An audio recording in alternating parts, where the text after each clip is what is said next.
Kate et le prince William pourront probablement ancrer la monarchie en Australie et en Nouvelle-Zélande après la fin du règne de la reine, selon un historien royal. Le docteur Ed Owens a noté comment le mouvement républicain Down Under est devenu plus vocal et actif au cours des dernières années.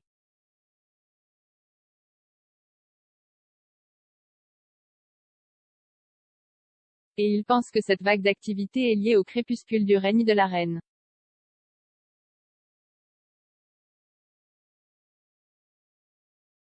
Bien qu'il ait noté qu'il existe un lien profond et personnel liant à l'Australie et la Nouvelle-Zélande à Élisabeth II, ces pays sont moins amoureux du prince Charles.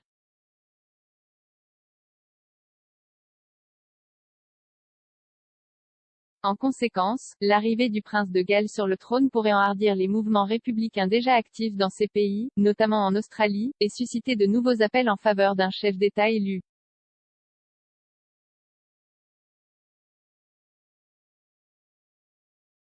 Cependant, l'associé de recherche honoraire du Center for the Study of Modern Monarchy de l'Université Royal Holloway a ajouté que la monarchie avait sa propre arme secrète sous la forme du duc et de la duchesse de Cambridge pour repousser la menace républicaine et raviver l'amour pour la monarchie à travers les royaumes de la couronne.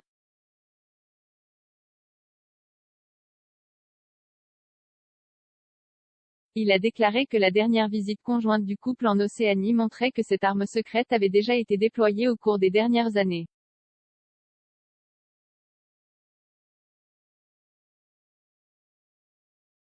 Il a déclaré à Express.co.uk, la monarchie a toujours une arme secrète.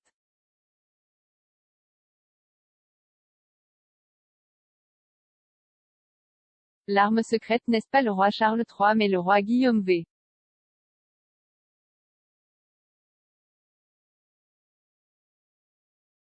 Je pense qu'il y a encore beaucoup d'affection pour la famille royale britannique en Australie. Nous avons déjà assisté à de récentes tournées des Cambridge en Australie et en Nouvelle-Zélande et c'est en prévision de ce genre de problème.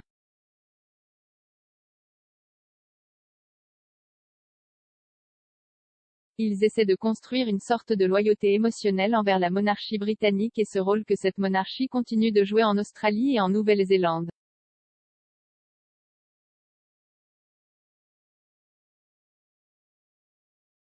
Charles va être le problème car il n'est pas aussi apprécié que William et Catherine, alors ils essaient déjà de se constituer un réservoir de bonne volonté en prévision du fait que Charles sera le prochain. Les conversations vont presque certainement s'intensifier quant à s'il doit être chef d'État de ces nations mais je pense que ce qui ancrera la monarchie dans ces pays sera que Guillaume n'est pas dans un avenir si lointain.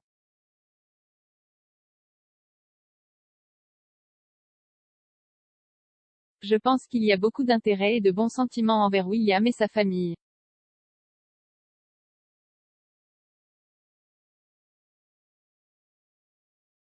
À part la reine, il est de loin le membre le plus populaire de la famille royale britannique.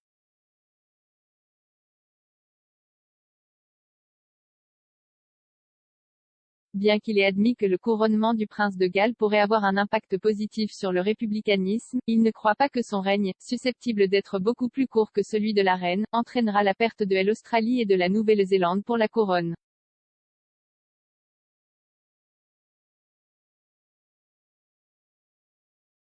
Il a déclaré, le prince Charles ouvrira les vannes, des questions seront posées mais je ne pense pas qu'elles entraîneront un changement de statut.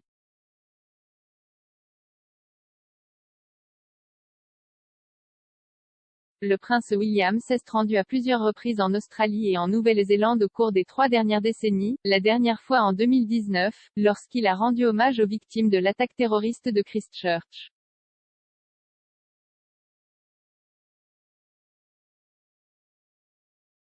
Il a mis le pied dans les nations pour la première fois en 1983, lorsqu'il a accompagné le prince Charles et la princesse Diana dans leur longue tournée dans les deux pays.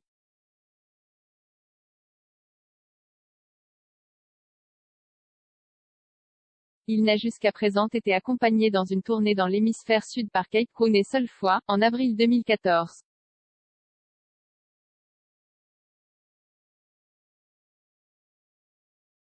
À l'image de Charles et Diana, les Cambridge ont également amené avec eux leur premier fils, Prince George, né en juillet 2013.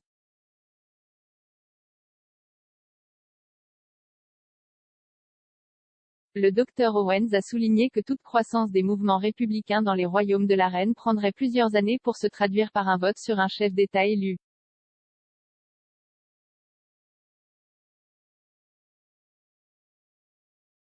L'Australie a rejeté l'idée d'abandonner la reine comme chef d'État lors d'un référendum organisé en 1999.